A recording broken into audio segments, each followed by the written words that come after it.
Hello everyone. Good morning all of you. So let's start with our daily analysis of the Hindu newspaper dated 11th of January. So on the first page there are three news which we are going to discuss. So the first news says anti-government protests in Peru claim at least 17 lives. So yesterday we discussed about the political unrest which has been going on in Brazil, जो जिस तरीके से यहाँ पर Lula day सिल्वा के खिलाफ यहाँ पर कहीं ना कहीं जो जेयर बोल्सनारो है पुराने प्रेसिडेंट जो उन्होंने उनके लोग प्रोटेस्ट कर रहे हैं and that was in South American country, and now today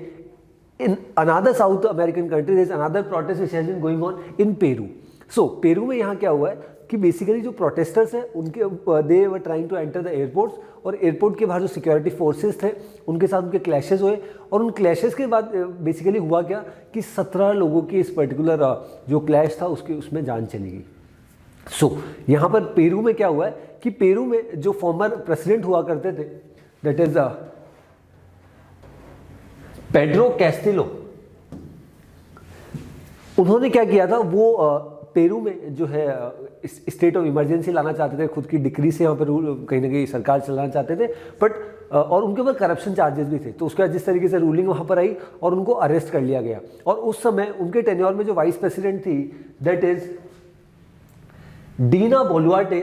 उनको क्या किया गया अब प्रेसिडेंट नियुक्त कर दिया गया. बट जो इनके सपोर्टर्स है पेड्रो कैस्टिलो के, उनका ऐसा मानना है कि अभी जल्द से जल्द जो पेरू की स्थिति है यहाँ पे इनको जो अरेस्ट कर रखा है उनको छोड़ना चाहिए यहाँ पर और जो इलेक्शंस है फिर से इलेक्शन यहाँ पे राइट अवे यहाँ पर होने चाहिए, ये लोगों की डिमांड है. बट वहाँ पे सरकार के द्वारा ऐसा नहीं किया जा रहा है. इसी की वजह से यहाँ पर लगभग हम महीने भर से देख रहे हैं कि वहाँ पे पेरू में प्रोटेस्ट चल रहा है. अब ये प्रोटेस्ट इतना यहाँ पर कह सकते हैं डेडली हो चुका है कि इसने अभी तक 39 लोगों की जान यहाँ पर ले ली है और कल ही के जो क्लैश यहाँ पर देखने को मिला वहाँ पे 17 लोगों की यहाँ पर जान चली गई. So this was about the issue which has been going on in Peru. No need to make notes of this news, but हमें पता होना चाहिए कि कहाँ पे क्या चल रहा है because in our previous examination we have seen papers like wherein a certain topic has been taken and out of which there are 3 to 4 questions from different variety had been asked. So that's why we had discussed this news. चलिए then second news. This news is about Bhopal gas tragedy और जहाँ पे भी supreme court की कहीं ना कहीं ruling चल रही थी जहाँ पे बातचीत हुई. हुआ क्या, we won't pay farthing more says Union Carbide. Government walking a slippery slope by seeking more funds for Bhopal gas leak victims over and above the 470 million paid by the company.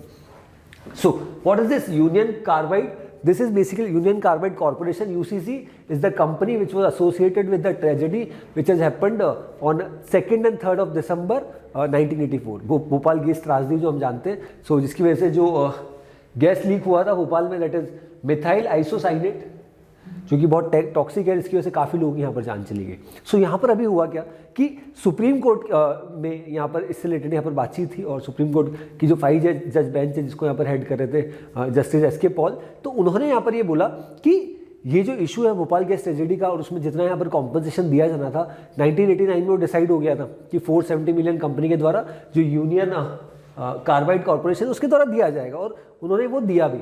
अब यहाँ पे सरकार क्या चाह रही है, सरकार चाह रही है कि और पैसा लगभग यहाँ पे और दिया जाए सो दैट वो अमाउंट जो है जो विक्टिम्स है उनको दिया जाए. अब सरकार का ये मानना है कि जो त्रासदी जो इशू वहाँ पे हुए थे उसके इफेक्ट जो है अभी तक है यहाँ पे भोपाल में और लोग जो उससे उस समय के विक्टिम थे वो आज भी इश्यूज फेस करते हैं. तो वो उस समय इतना पर्याप्त जितना कॉम्पनसेशन वहाँ पे लिया था वो सही नहीं है और यहाँ पे सरकार और यहाँ पे डिमांड कर रही है यूनियन गवर्नमेंट. बट हुआ क्या यहाँ पे कि जो कहीं ना कहीं कंपनी है उसका ऐसा मानना है कि सरकार के पास जो 50 करोड़ ऑलरेडी रखा था जो उन लोगों को देना था विक्टिम्स को वो भी उन्होंने अभी तक नहीं दिया और अब वो चाह रहे हैं कि हमसे और यहाँ पे कॉम्पनसेशन लिया जाए और उसके लिए कोई ऐसी पिटिशन यहाँ पर फाइल नहीं की गई और डायरेक्टली यहाँ पर कोर्ट में आके वो पेमेंट की वो बात कर रहे हैं. सो यहाँ पे सुप्रीम कोर्ट की साइड से जो अटॉर्नी जनरल ऑफ इंडिया है हमारे ऑनरेबल आर वेंकटरमनी जी, उन्होंने यहाँ पर सरकार का पक्ष रखा और उन्होंने यही बोला कि जो इशूज़ है लगभग अभी भी लोग वहाँ पे फेस कर रहे हैं तो उनकी वजह से उनको कॉम्पनसेट करने के लिए यहाँ पर सरकार इस कदम को यहाँ पर लेके आई है. तो यहाँ पर बेसिकली जो कंपनी की साइड से जो रिप्रेजेंट कर रहे थे श्री हरीश साल्वे जी, उनका ऐसा मानना है कि हमारी साइड से जो कॉम्पनसेशन हमको देना था वो हमने दे दिया है और अब सरकार किसी भी तरीके का एक्सपेक्टेशन नहीं रखे कि यूसीसी जो है यूनियन कार्बाइड कॉर्पोरेशन आने वाले समय में और किसी तरह का यहाँ पर पेमेंट करने वाला है. सो इसी वजह से यहाँ पर जो टाइटल है that says this that we won't pay a farthing more says Union Carbide. उन्होंने साफ क्लियरली बोल दिया कि हम किसी भी तरह का और पेमेंट यहाँ पर नहीं करेंगे, और जो सरकार की ओर से जो पेंडेंसी है उसको यहाँ पर जो लोगों को 50 करोड़ का अमाउंट है वो दिया जाए। और सुप्रीम कोर्ट का भी यहाँ पे मानना है कि ये जो केस है लगभग ये इसको यहाँ पर 35 ईयर्स से ज़्यादा समय हो चुका है, तो इस इशू को यहाँ पर जल्द से जल्द रिजॉल्व करना चाहिए, और अभी तक भी हम इसकी प्रोसीडिंग्स कर रहे हैं तो वो कहीं ना कहीं गलत है, ऐसा भी यहाँ पर कोर्ट ने रिआइटरेट इस चीज़ को किया है। So this was about this news about Bhopal gas tragedy. सो हमें पता होना चाहिए कि कौन सी गैस थी, दैट वाज मिथाइल आइसोसाइनेट, ये हमने ऑलरेडी यहाँ पर डिस्कस किया, राइट। और लगभग more than 5,000 people had died and injuries had occurred to more than 5,68,000 people, right. चलिए नेक्स्ट पे आ जाते हैं। Then Supreme Court to hear Joshimath crisis plea on 16 January. So यहाँ पे क्या हुआ, चमोली डिस्ट्रिक्ट जो है हमारा उत्तराखंड में, वहाँ पे जिस तरीके से हमने देखा कि जोशीमठ जो हमारा तीर्थ स्थान है, वहाँ पर क्या हुआ कि काफ़ी सारे घरों में क्रैक्स आ गए, स्पेशली जो हाई ऑल्टीट्यूड पे वो लोकेशन है। तो अब यहाँ पर सरकार क्या कर रही है कि सरकार की ऐसी कोशिश है कि जो लोग वहाँ पे है रहते हैं उनको वहाँ से रिलोकेट किया जाए, वहाँ से हटाया जाए। अदरवाइज जो जिस तरीके का वहाँ पर अभी सिचुएशन है, अगर लोगों को वहाँ पर ज़्यादा समय तक रखा गया तो वो कहीं ना कहीं उनकी कहीं ना कहीं जान पे आ सकती है, कहीं ना कहीं इशूज़ है। सो यहाँ पे सरकार कोशिश कर रही है कि कुछ कुछ जगहें ऐसी है जहाँ पे बहुत ज़्यादा क्रैक्स है, और जहाँ पे ऐसा बताया जा रहा है कि क्योंकि होटल्स काफ़ी सारी है और किस तरीके से यहाँ पर काफ़ी सारे प्रोजेक्ट्स यहाँ पर सरकार लेके आ रही है, तो उन सब की वजह से यहाँ पर ये इश्यूज़ हो रहे हैं, ऐसा वहाँ के लोकलाइट्स का मानना है। तो यहाँ पे अब सुप्रीम कोर्ट ने इसमें इंटरवीन किया। सुप्रीम कोर्ट ने बोला है कि 16 जनवरी को यहाँ पे इससे रिलेटेड प्रोसीडिंग्स यहाँ पर कोर्ट में हम लोग करने वाले regarding this Joshimath. So now second thing comes is कि अब यहाँ पर सरकार क्या कर रही है, सरकार यहाँ पर ये कोशिश करे उत्तराखंड गवर्नमेंट कि फर्स्ट थिंग कि लोगों को रिलोकेट किया जाए, सेफ प्लेसेस में यहाँ पर पहुँचाया जाए। सेकंड थिंग कि जो लोगों के हाउसेज या जो लोगों की बिल्डिंग्स वहाँ पर जोशीमठ में है और उसकी वजह से ऐसा हो सकता है कि वो गिर जाए, या उनमें कहीं ना कहीं सरकार को संशय है कि ये कितनी स्टेबल है, तो इसीलिए सरकार अब क्या कर रही है, थोड़ा सा डिमोलिशन ड्राइव यहाँ पर स्टार्ट कर रही है। तो उसी का प्रोटेस्ट यहाँ पर लोग कर रहे हैं, और यहाँ पे फर्दर एलैबोरेशन आगे जब न्यूज़ में हम पढ़ेंगे तो देयर इज वन होटल जिसको यहाँ पर डिमोलिश करने की बात है, तो वहाँ पे उस पर्सन ने ये बोल दिया कि अगर इसको डिमोलिश किया गया तो मैं यहाँ पर जान दे दूंगा खुद की, और अगर आपको इसको डिमोलिश करना भी है तो हमको 4 टाइम्स कॉम्पनसेशन, हमारी जो बिल्डिंग है उसकी जो प्रेजेंट वैल्यू है उसका 4 टाइम कॉम्पनसेशन दिया जाए, जैसा सरकार पहले भी दिया करती थी। तो यहाँ पे इस तरीके के इश्यूज आ रहे हैं, और ऐसी एक बिल्डिंग नहीं, आने वाले समय में हम और देखेंगे कि इस तरीके की काफ़ी सारी बिल्डिंग्स हैं जो कहीं ना कहीं दैट आर अंडर सस्पिशन, क्योंकि वो गिर जाए या उनसे रिलेटेड कुछ कैजुअलिटी या डेथ्स या ना हो जाए, इसी वजह से सरकार ऑलरेडी इसके रिलेटेड यहाँ पर काम कर रही है। ठीक है, ओके, चलिए आगे बढ़ते हैं।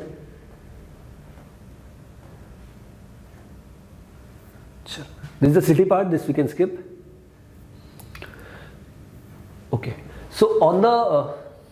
state news, this news is basically about G20. So G20 as an organization, I told you umpteen times that this topic is quite important from an examination point of view, क्योंकि G20 की presidentship हमें आज तक कभी नहीं मिली, और 1999 से जब से ग्रुप बना था और फाइनेंशियल क्राइसिस को देखते हुए फिर धीरे धीरे जिस तरीके से अभी हमें इसकी प्रेसिडेंसी मिली है, तो वो अपने आप में एक दर्शाता है कि इंडिया किस तरीके से यहाँ पर इकोनॉमिकली और डिप्लोमेटिकली हर तरीके से आगे बढ़ रहा है। सो यहाँ पे G20 की प्रेसिडेंटशिप की काफ़ी सारी मीटिंग्स होगी, और जैसा आपको पता होगा कि 1 साल के लिए हमारे पास ये प्रेसिडेंटशिप रहने वाली है। सो 1 साल में हम क्या करने वाले हैं, अलग अलग जगह यहाँ पर मीटिंग्स होगी। उदयपुर के लिए यहाँ पर लोकेशन सेट की गई है, अहमदाबाद में, इवन जम्मू कश्मीर, लद्दाख, और यहाँ पे पहली मीटिंग यहाँ पर हुई है कहाँ पे, कोलकाता में। तो अगर ऐसा क्वेश्चन आया था कि पहली मीटिंग यहाँ पर G20 कहाँ पे हुई, तो यहाँ पे बहुत सारे बच्चों को उस पर्टिकुलर मीटिंग में यहाँ पर लाया गया, पूरे देश से लगभग मोर देन 1500 स्टूडेंट्स और मोर देन 1800 स्टूडेंट्स, और उन्हीं के साथ साथ जो हमारे यूनियन ट्राइबल अफेयर्स मिनिस्टर है श्री अर्जुन मुंडा जी, उन्होंने एड्रेस किया कि किस तरीके से इंडिया किस तरीके से आगे बढ़ रहा है, और किस तरीके से डेवलपमेंट के नए आयामों को यहाँ पर कहीं ना कहीं जो हमारी सरकार है और जो इंडियन गवर्नमेंट है, और वो वहाँ पर कहीं ना कहीं उसको कोशिश कर रही है कि किस तरीके से और आगे बढ़ा जाए। तो उन सब चीज़ों को यहाँ पर हाईलाइट, यहाँ पे जो अर्जुन मुंडा जी है जो मिनिस्टर है, उन्होंने इस पर्टिकुलर मीट के थ्रू यहाँ पर हाईलाइट किया है। ठीक है, चलिए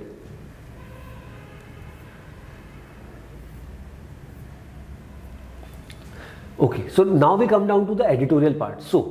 this is very important. Today we'll be discussing one editorial and 2 opinions. So what the title of the first editorial says: lessons from Russia you and Ukraine war. So यहाँ पे हमें पता है कि it's been more than 10 months. Last year हम देखा था 24 फरवरी को जिस तरीके से यहाँ पर रशिया ने यहाँ पर यूक्रेन पर अटैक कर दिया था, तो उसी के बाद यहाँ पे जितने इश्यूज़ यहाँ पर हुए in terms of food, fertilizers, everything जो हम देख रहे हैं इस तरीके से prices are at its record high and already we are facing the blunt of COVID-19 and then suddenly this war and in the current scenario if there is any war then not only those countries which are associated with that war they got affected with that, but even the entire world, because now we are living in a multipolar world wherein each and every country is dependent somewhat on the other countries as well. No country can be self-sufficient in terms of everything. So what the author has reiterated in this particular editorial, the author has said that अगर हम Russia Ukraine war की बात करें तो जिस तरीके से यहाँ पर रशिया ने यहाँ पर अटैक किया यूक्रेन पे और जिस तरीके की सिचुएशन अभी यहाँ पर है, और अभी भी यहाँ पे कोई ऐसा लग नहीं रहा कि इस सिचुएशन को यहाँ पर रोका जा सकता है या कोई ये वॉर रोकी जा सकती है। सो यहाँ पे जो ऑथर है उन्होंने यहाँ पर बताया कि रशिया का जिस तरीके से इन्फ्लुएंस बढ़ा, क्योंकि स्टार्टिंग यहाँ पे जो सर विंस्टन चर्चिल के द्वारा कुछ स्टेटमेंट दिया गए थे अगेन जोसेफ स्टालिन, उससे यहाँ पर ऑथर ने स्टार्ट किया। बट इस पर्टिकुलर एडिटोरियल के थ्रू ऑथर यहाँ पर ये बताना चाहते हैं कि रशिया यहाँ पर जिस तरीके से यहाँ पर बढ़ रहा है, रशिया ने जिस तरीके से क्रीमिया पे कंट्रोल किया, रशिया किस तरीके से नेचुरल गैस का यहाँ पर बहुत बड़ा सप्लायर यहाँ पर एक्सपोर्टर हो चुका है, ऑयल में उसका बहुत बड़ा योगदान है, डिफेंस इक्विपमेंट्स में बहुत बड़ा यहाँ पर एक्सपोर्टर है, और जिस तरीके से उसकी पॉलिटिक्स यहाँ पर रही है और जिस तरीके से जो रशिया के प्रेसिडेंट हैं मिस्टर पुतिन, उनका जिस तरीके से स्टांस रहा है within his country as well, because वहाँ पे this communist party rule and कोई भी अपोजिशन नहीं है, अपोजिशन के नाम पे एलेक्सी नावल्नी है, बट हम देखते कितने सारे उनके ऊपर केसेस हैं। तो जिस तरीके से उनका कहीं ना कहीं पूरा कंडक्ट रहा है, स्पेशली कीपिंग इन माइंड जो सिचुएशन यहाँ पर चल रही है, और अगर हम देखते हैं बाकी on the other hand US की सिचुएशन, यूएस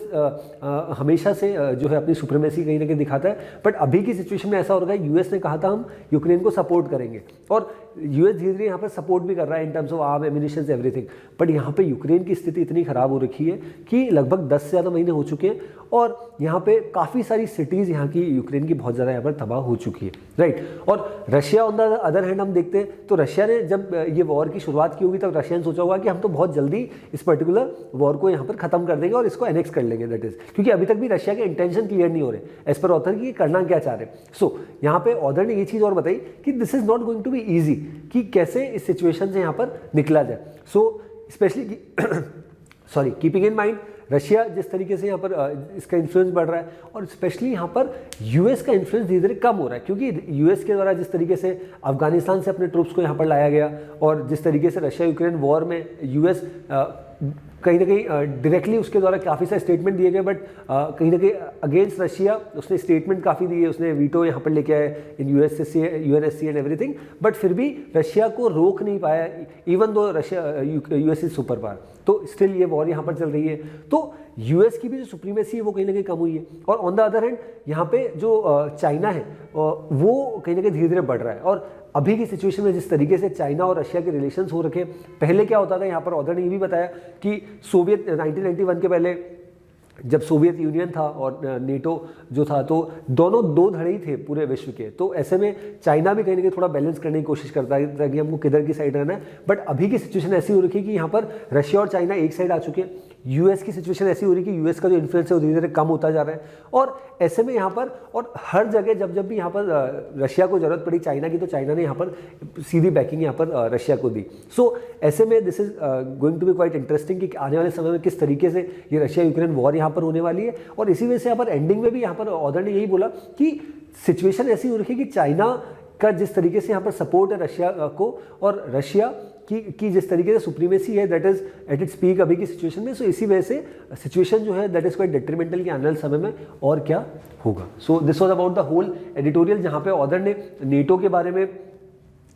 इस पर्टिकुलर पूरी वॉर के बारे में, इन सब चीज़ों के बारे में, इस पर्टिकुलर इवन चाइना के बारे में इस पर्टिकुलर एडिटोरियल में यहाँ पर हाईलाइट किया है। चलिए देन फर्स्ट ओपिनियन पे आ जाते हैं। So what the title of the first opinion says, bad and ugly, a governance departure from convention has set off unsavory events. सो यहाँ पे हमने कल हमारे न्यूज़पेपर एनालिसिस में डिस्कस किया था कि 10 जनवरी के, कि अभी यहाँ पर क्या हुआ है कि जो तमिलनाडु के गवर्नर है श्री आर एन रवि जी, वो जब यहाँ पे एड्रेस कर रहे थे अपनी असेंबली को, तमिलनाडु स्टेट असेंबली को, तब उनके द्वारा वॉकआउट किया गया। तो इस इशू को हमने कल थोड़ा समझा था। तो इस यहाँ पर हुआ क्या कि कभी भी अगर आप देखेंगे अगर सेंटर में भी देखते हैं तो हेड ऑफ द स्टेट जो होते हैं वो हमारे ऑनरेबल प्रेसिडेंट होते हैं और head of the government prime minister होते हैं। इन द सेम वे स्टेट में भी ऐसे होता है, हेड ऑफ द स्टेट जो होते हैं वो गवर्नर होते हैं और हेड ऑफ द जो गवर्नमेंट है वो चीफ मिनिस्टर होते हैं। तो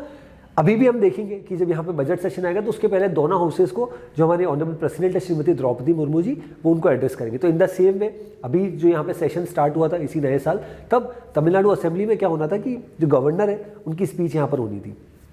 स्पीच जो होती है वो हमेशा कैसा होता है कि जो सरकार है उन्हीं के द्वारा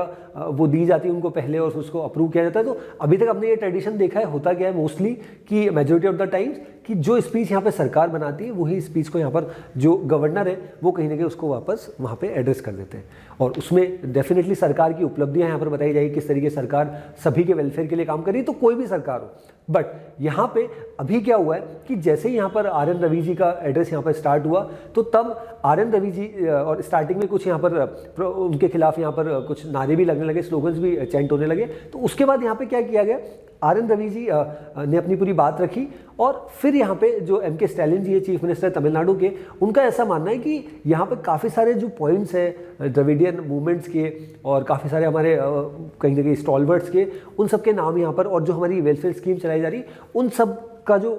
पेजेस का जो कंटेंट था, जो चीज़ उसमें लिखी थी उनके स्टेटमेंट में, उन्होंने इस चीज़ को हाईलाइट नहीं किया, उन्होंने उसके बारे में बात ही नहीं करी, ऐसा चीफ मिनिस्टर का मानना है। तो चीफ मिनिस्टर ने क्या किया, उसी टाइम एक रेजोल्यूशन पास किया अगेंस्ट द गवर्नर। अब आप सोचिए कि एक स्टेट का chief minister, head of the government, head of the state के खिलाफ यहाँ पर ऐसी चीज़ कर रहा है कि एक रेजोल्यूशन पास किया गया। तो उसी को देखते हुए आर एन रवि जी ने यहाँ पर क्या किया, वॉकआउट कर दिया। तो उसी चीज़ को यहाँ पर ऑथर ने इस पर्टिकुलर ओपिनियन में हाईलाइट किया है कि a governor's departure from convention and set off unsavory events. तो ऑथर का ऐसा मानना है कि जिस तरीके से आर एन रवि जी कहीं ना कहीं यहाँ से चले गए और वॉकआउट कर दिया एक तरीके से उन्होंने तमिलनाडु स्टेट असेंबली को, तो वो गलत है। और ऑथर ने ये भी बताया कि अभी तक क्योंकि हम हमेशा से देखते हैं कि ऐसा देखा जाता है कि जो सेंटर में यूनियन गवर्नमेंट में जो सरकार होती है और अगर स्टेट में उस पॉलिटिकल पार्टी की सरकार नहीं होती, अपोजिशन की होती है, तो काफ़ी बार टसल हमें देखने को मिलता है state government that is chief minister और जो गवर्नर है उनके बीच में। तो ऐसा ही कुछ यहाँ पे हमें देखने को मिल रहा है। और अभी तक तमिलनाडु की स्टेट असेंबली ने लगभग 20 ऐसे बिल ऐसे पास किए जिनको अभी तक आर एन रवि जी के द्वारा सहमति नहीं दी गई, क्योंकि कभी भी कोई बिल आपको उसको एक्ट अगर बनाना है आपके स्टेट में तो हाउस से आपको पास करना रहेगा और स्टेट लेजिस्लेटिव असेंबली में तमिलनाडु के पास ऑलरेडी यहाँ पर मेजोरिटी है, 234 सीट्स है वहाँ पे लेजिस्लेटिव असेंबली में और 159 रफली उनके पास ऑलरेडी है। तो नंबर्स का दिक्कत नहीं है तमिलनाडु असेंबली को, बट कोई बिल पास कराना है तो अल्टीमेटली गवर्नर का एसेंट चाहिए लास्ट में, तभी वो एक्ट बनेगा। तो ऐसे 20 ऐसे बिल हैं जिसको अभी भी यहाँ पर एसेंट नहीं दी गई है bye are N Ravi ji. सो इस चीज़ को भी ऑथर ने यहाँ पर हाईलाइट किया कि इस तरीके की अगर सिचुएशन होती है किसी स्टेट में तो उससे कहीं ना कहीं जो स्टेट की जो ओवरऑल इमेज है उस पर डेफिनेटली दाग यहाँ पर लगता है। तो उन्हीं सब चीज़ों के बारे में यहाँ पर इस पर्टिकुलर ओपिनियन में बताया गया है। ठीक है, then second opinion, a right of losers, Bolsonaro should concede defeat and ask his supporters to stand down. So यहाँ पे ब्राज़ील की बात हो रही है। ब्राज़ील में भी जिस तरीके से यहाँ पर साउथ अमेरिकन कंट्री है और जिस तरीके से प्रोटेस्ट यहाँ पर चल रहा है उसमें वो प्रोटेस्ट बहुत ज़्यादा यहाँ पर बढ़ता जा रहा है। इवन इतना बढ़ गया कि इवन जो कांग्रेस है वहाँ की सेनेट है और इवन जो सुप्रीम कोर्ट है वहाँ पर भी लोग वहाँ पर पहुँच गए। तो अपने आप में सिचुएशन वहाँ के जो सरकार, और वहाँ पर एक सबसे बड़ा इशू यहाँ पर वो आ रहा है कि जो पुलिस डिपार्टमेंट है वो अभी जो है वो जेयर बोल्सोनारो जो फॉर्मर प्रेसिडेंट थे उनके हाथ, उनके जो लीड है, उनके जो मिलने वाले मित्र हैं उनके पास है। तो इसी वजह से जो लुला डे सिल्वा है नए प्रेसिडेंट है उनके लिए लोगों को रोकना वो और मुश्किल यहाँ पर हो रहा है। तो यहाँ पर ऑथर ने यही बोला कि ये सब पूरा जो मतलब कराया है, जिस तरीके की सिचुएशन यहाँ पर ब्राज़ील में पैदा हो रही है उसमें जेयर बोल्सोनारो जो है उनका बहुत बड़ा योगदान है, क्योंकि इतने लोग, क्योंकि अगर उनके आह्वान पे, या हालांकि उन्होंने डायरेक्टली ऐसा कुछ अनाउंस नहीं किया,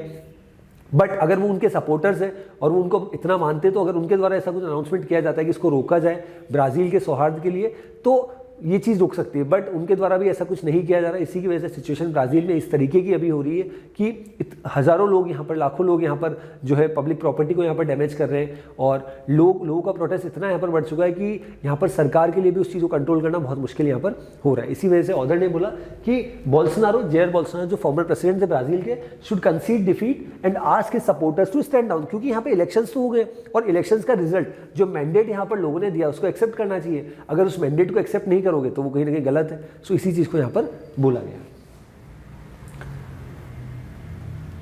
ठीक है, चलिए आगे बढ़ते हैं।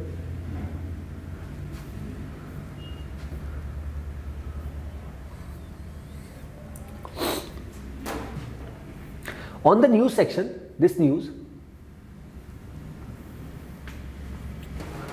what the title says, Collegium sends out recommendations for appointment to 5 High Court judges. So यहाँ पर क्या हुआ है कि हाई कोर्ट्स, सो यहाँ पे क्या हुआ है कि सुप्रीम कोर्ट कलेजियम ने रिकमेंड किए कि कितने 5 हाई कोर्ट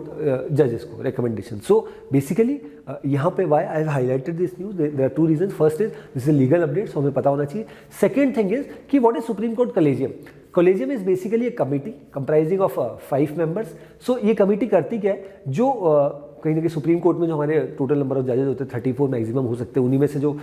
एक जो होते हैं वो सीजीआई होते हैं, और अभी हमारे सीजीआई जो है जस्टिस डीवाई चंद्रचूड़ जी है। तो ये सुप्रीम कोर्ट का जो कलेजियम है, ये जो कमेटी है, ये क्या करती है, ये रेकमेंड करती है, और उसी के बाद यहाँ पे अपॉइंटमेंट यहाँ पर होता है किसका, जजेस का। तो इसी के तहत यहाँ पे क्या हुआ है कि कलेजियम ने भेजा है रिकमेंडेशन कि 5 हाईकोर्ट के जजेस के लिए यहाँ पर नाम। सो this was about this news. ठीक है, सो हमें पता होना चाहिए सुप्रीम कोर्ट कॉलेजियम यहाँ पर होता क्या है और किस तरीके से रिकमेंडेशन करता है। Then this was about the Pravasi Bharatiya दिवस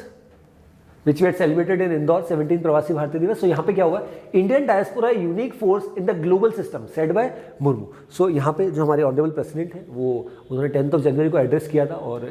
जो प्रवासी भारतीय दिवस है उसमें शिरकत की थी। तो उन्होंने यहाँ पर इंडियन डायस्पोरा जो है, या जो हमारे इंडियंस हैं जो फॉरेन में रहते हैं और किस तरीके से उनका योगदान है, तो उन सब चीज़ों के बारे में यहाँ पर हाईलाइट किया है। और 17 प्रवासी भारतीय दिवस जिस तरीके से इस बार इंदौर शहर में हुआ, और जिस तरीके से इसमें ऑनरेबल प्राइम मिनिस्टर भी आए, और जो गाम्बिया के प्रेसिडेंट है वो भी यहाँ पर आए, तो उन सब के तहत यहाँ पे द्रौपदी मुर्मू जी भी यहाँ पे 10 जनवरी को आए। उन्होंने काफ़ी सारी चीज़ें अबाउट डेवलपमेंट एवरीथिंग, किस तरीके से कंट्रीब्यूशन रहा है लोगों का, और कुछ स्पेशल पीपल जिन्होंने बहुत मतलब एक्स्ट्रा ऑर्डिनरी अचीवमेंट्स यहाँ पर किए, उन सबको भी यहाँ पर द्रौपदी मुर्मू जी ने हाईलाइट किया है।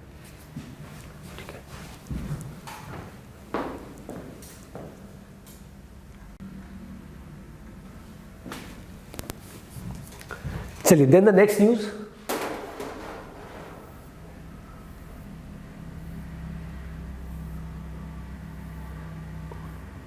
So this was about the news which we discuss on the first page. First page पे हमने देखा था 16 जनवरी को पूरी रूलिंग वहां पर सुप्रीम कोर्ट के द्वारा इनिशिएट की जाएगी।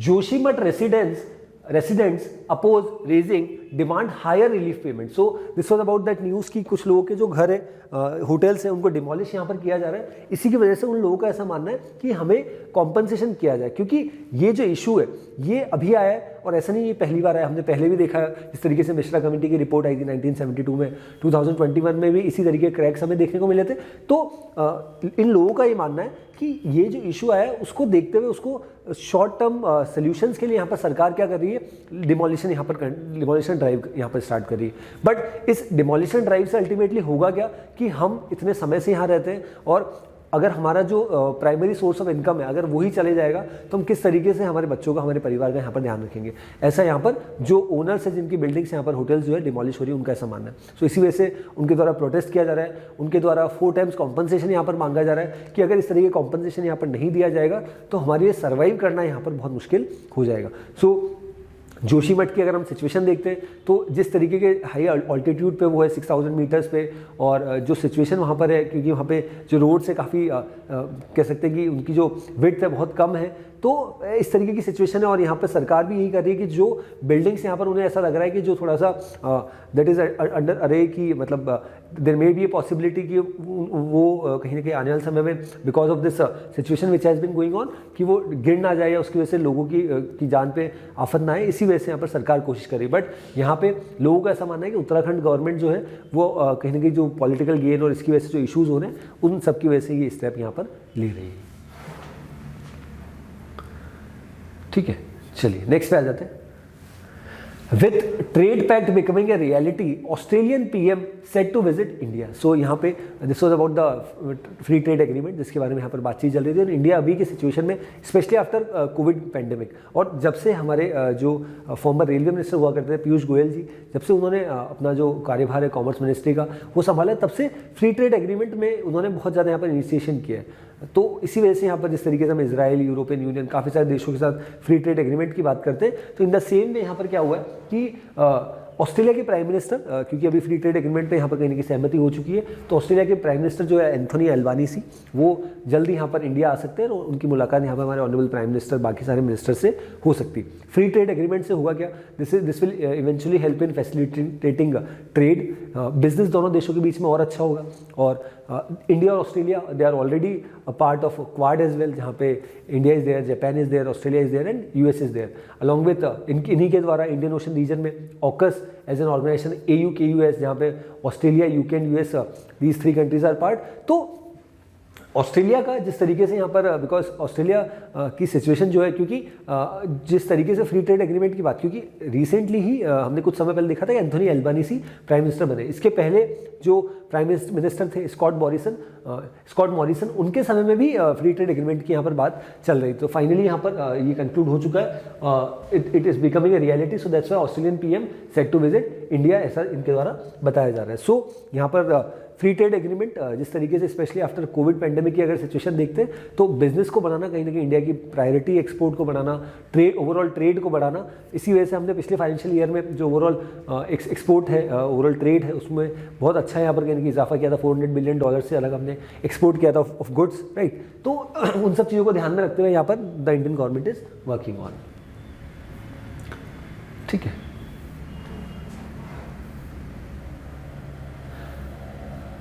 then on the world section, this news, Lula slams far right terror as Brazil clears protest camps. So this was about the same thing which we had already discussed, the situation which has been going on in Brazil, कि Brazil में क्या हो रहा है और किस तरीके से जो नए प्रेसिडेंट है लूला डे सिल्वा, उनकी भी सिचुएशन जो है अनकंट्रोलेबल है, बिकॉज हालांकि उन्होंने चुनाव जीत लिया बट स्टिल जो सिचुएशन है that is not in a good state. So that's why यहाँ पे हमने कल भी डिस्कस किया था कि जिस तरीके की सिचुएशन हमने लगभग 2 साल पहले यूएस में देखी थी जब डोनाल्ड ट्रंप के समर्थक यूएस सेनेट में, कांग्रेस में चले गए थे, तो वैसी कुछ सिचुएशन यहाँ पे हमें ब्राज़ील में भी देखने को मिल रही है। इसी वजह से काफ़ी सारे गवर्नमेंट जो है, यूएस गवर्नमेंट ने हमने देखा, इंडियन गवर्नमेंट, बाकी सारी जो गवर्नमेंट है रिस्पेक्टिव जो हेड्स ऑफ स्टेट है, उन्होंने फुल सपोर्ट यहाँ पर, सॉलिडेरिटी यहाँ पर जाहिर करी ब्राज़ीलियन गवर्नमेंट के साथ कि हर संभव मदद को हम लोग यहाँ पे तैयार हैं, सो दैट नॉर्मलसी यहाँ पर जल्द से जल्द आ जाए। ठीक है, okay, then this is about an appointment. Michael Patra reappointed as the RBI deputy governor. So जो माइकल पात्रा जी हैं, मिस्टर माइकल पात्रा, उनको फिर से RBI ने रीअपॉइंट कर दिया 1 साल के लिए as a deputy RBI governor. So Reserve Bank of India की अगर बात करते हैं तो which is the apex institution of banking in our country, और अभी के जो हमारे गवर्नर है वो that is mister Shaktikanta Das ji. इस पर्टिकुलर न्यूज़ में यहाँ पे मॉनेटरी पॉलिसी कमेटी की बात की गई है। So what is this monetary policy committee? ये कमेटी क्या करती है, हर 2-2 महीने में इनकी मीटिंग होती है। There are 6 members of this committee and this committee has been headed by जो हमारे RBI गवर्नर है श्री शक्तिकांता दास जी, और एक मेंबर यहाँ पे माइकल पात्रा जी भी है। तो there are 3 members who are from RBI and 3 are the representatives of the Indian government. तो ये क्या करते हैं, हर 2-2 महीने में इनकी मीटिंग होती है और finally repo rate, reverse repo rate, ये जितनी भी हमारे क्वान्टिटेटिव टूल्स है, क्वालिटेटिव टूल्स है, उनको डिसाइड किया जाता है कि रेपो रेट क्या रहेगी। जैसे करंटली रेपो रेट 6.25% हमारे यहाँ पे चल रही है, तो in the same way bank rate, rate, statutory liquidity ratio, इन सब रेट्स को यहाँ पर डिसाइड किया जाता है सो दैट हमारे देश में जो इन्फ्लेशन है उसको कंट्रोल किया जा सके। और स्पेशली आफ्टर कोविड हमने देखा कि जो हमारा टारगेट रहा है इन्फ्लेशन जो 2 से 6% के बीच में रहना चाहिए, उसको हमने काफ़ी सरपास कर दिया। मतलब इन्फ्लेशन थोड़ा ज़्यादा हमारे देश में बढ़ गया था, 8 to 9% तक भी हमारा इन्फ्लेशन चला गया था। सो this was about this monetary policy committee की इसका काम क्या होता है और ये बेसिकली करते क्या और किस तरीके से ये RBI के द्वारा जिस तरीके के स्टेप्स लिए जाते हैं मनी कंट्रोल के, क्रेडिट कंट्रोल को, उन सबको यहाँ पर कहीं ना कहीं पॉलिसीज बनाती है, इंप्लीमेंट यहाँ पर मॉनेटरी पॉलिसी कमेटी के द्वारा किया जाता है। Okay, so this appointment is important. अगर हमारे एग्जाम में आता है तो you will be should be in a position to answer this. So here and I conclude with today's session. So that's all from my side. Thank you so much. Thank you.